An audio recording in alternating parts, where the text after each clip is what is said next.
question of unemployment under capitalism. As the heading highlights that in this paper, we made an attempt to examine the issue of unemployment under capitalism. So this may not seem very attractive or relevant for those which generally believes in mainstream economic theory. But this is the most relevant question for the stability under capitalism. So it is the very important concern in Marx as well as in Keynes. So here first I would like to critically look into the classical and Walrasian approach to the problem of unemployment. Secondly, I will try to examine the issue of unemployment in the Keynesian framework.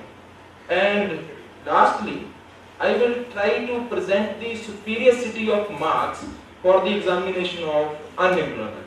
So first, one thing regarding classical as well as Walras is that they took the determinants and the behavior of labor market similar to the other markets. So according to Say's law of market, the driving force of all the markets, including labor market, is the aggregate supply, and the behavior of labor market is determined by the supply side. So the superimposition of the Say's law of market by the Ricardo on the working of capitalistic economic system is problematic. The Say's law and the Ricardian explanation to it presents the transaction system not only to the time before capitalism but to the time before simple commodity production. So the base on which Say's law stands is use value and not the exchange value. So exchange only takes place in order to exchange the use value. So for example, second, if I say that in Marxian equations, the exchange of one commodity with other commodity. So if there is money between these two commodities, then money plays only one role, that is medium of exchange. So I will try to criticize both the points of classicals. So first is, according to Marx, the objective of production is under capitalism is not use value. The objective is exchange value. So the production process starts with money and it ends with more money. And the employment, which is the part of this process, which starts with money and commodity production and ends at a higher money or the valueization of money, that is known as that part is known as the employment generation. So if the money is not able to valorize over a period of time, then there is no employment. So the basic objective is to create more money in the production process. So secondly, if we rethink the classical equation of exchange, commodity, money, commodity, where money plays only one role, right? Even if we take this equation, the process of exchange from commodity to money and from money to commodity, it contains time. So for example, if commodity is converted into money and if money is hold, then it means that money is hold as a form of value. So if that money is not converted into commodity, it means there is excess supply in the market. And if there is excess supply in the market, then definitely there will be an involuntary unemployment in the economy. So we all know that money is not only playing a role of medium of exchange, rather it also play a role of store of value. So this role was totally denied by the classical political economy and rightly criticized by the Marx. Now, if we take Walras, and in his influential work, he was of the opinion in Elements of Pure Economics, he justified the Say's law of market through mathematical abstraction. So according to Walras' conception, economy consists set of markets. So where price adjustment to equate the demand and supply, these markets not only includes the product and labor market, but it also includes the money market. So it is based upon very crucial assumptions. So one is perfect competition, other is perfect information, then rationality. Then money only plays one role, that is medium of exchange. So these assumptions are very problematic. Although the generalization of the demand and supply forces and the wage price flexibility mechanism as a superior determinant of the economy seems quite attractive as well as logical in an ideal economy. But this is generalization. This generalization not holds true in the real working of capitalistic economic system. For instance, if I take product market, in product market, the equilibrium is not determined by the perfect competition. Rather, the product market is driven by the monopolistic competition.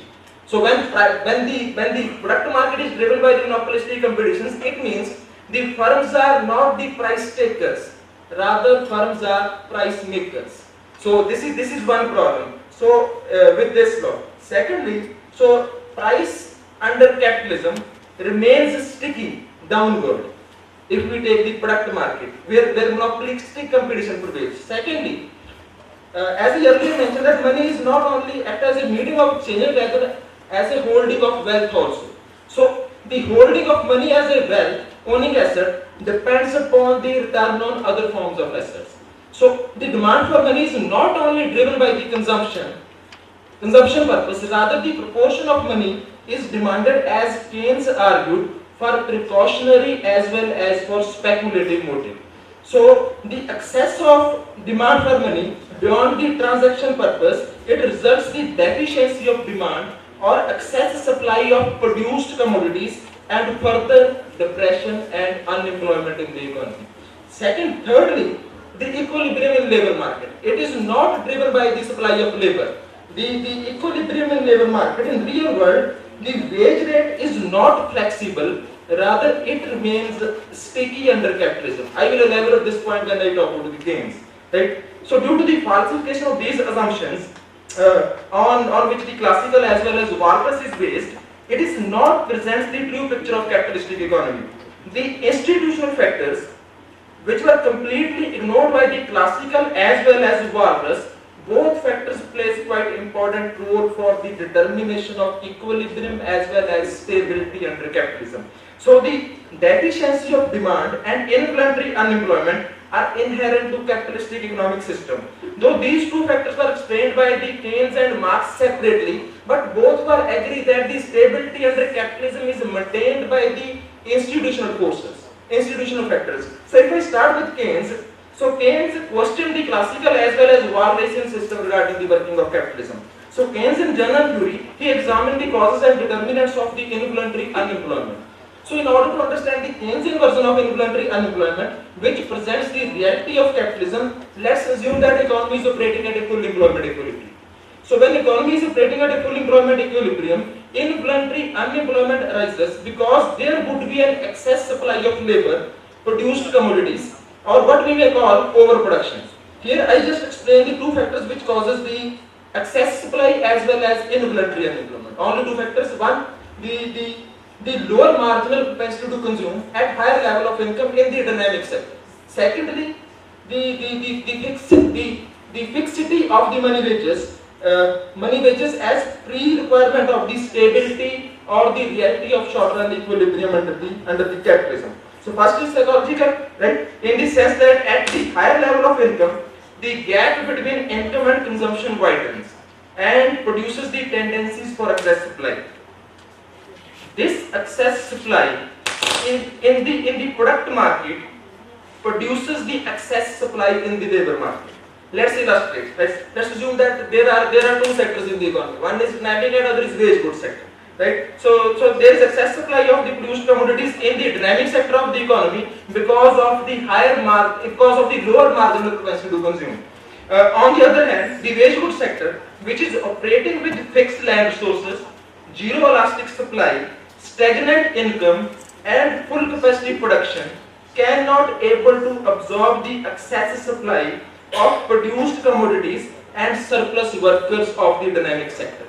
So the non-disposability of the excess supply of the produced as well as workers will result the depression as well as unemployment in the economy. So the only solution to the above problem which capitalist enterprises follow is reserve capacity.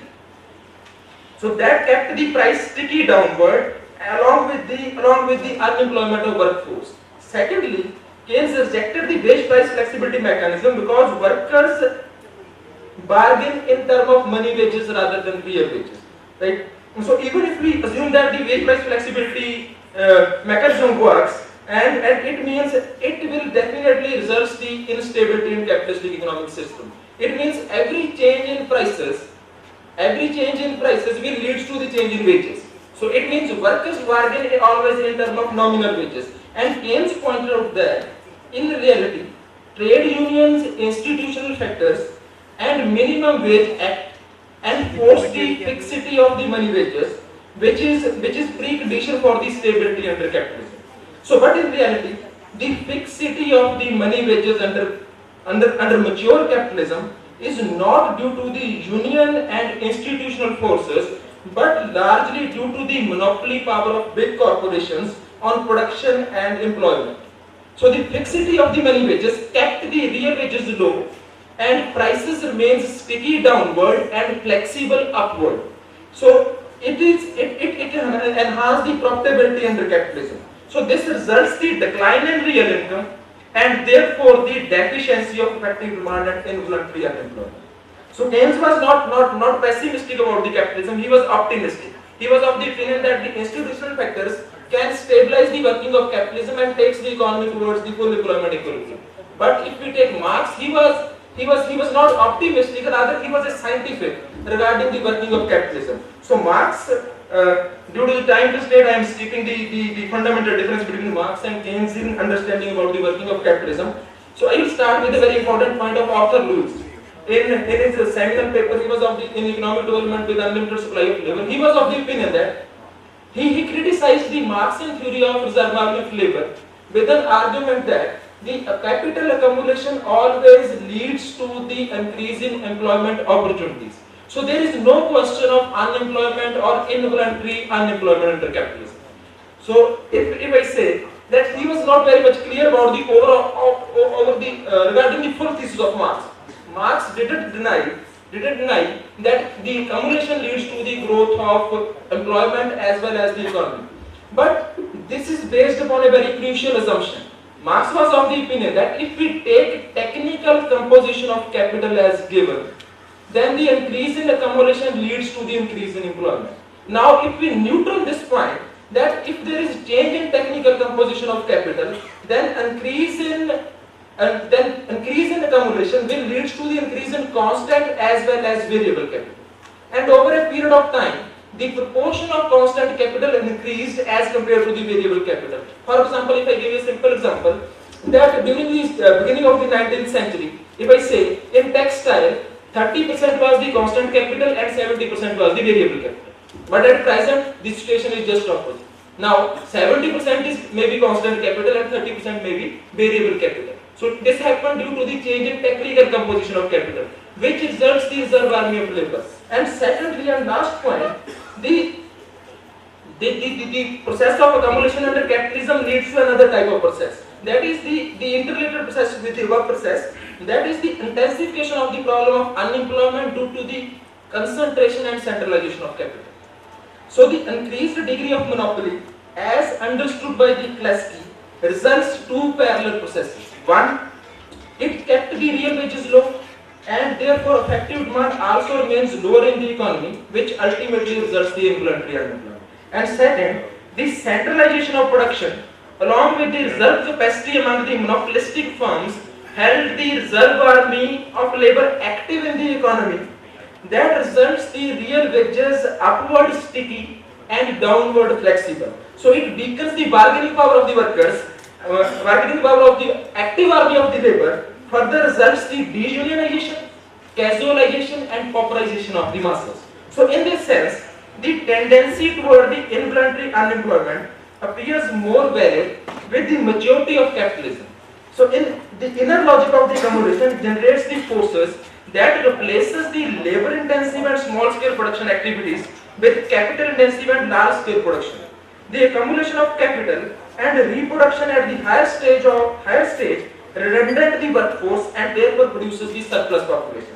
So in overall, the unemployment question hasn't any solution under capitalism.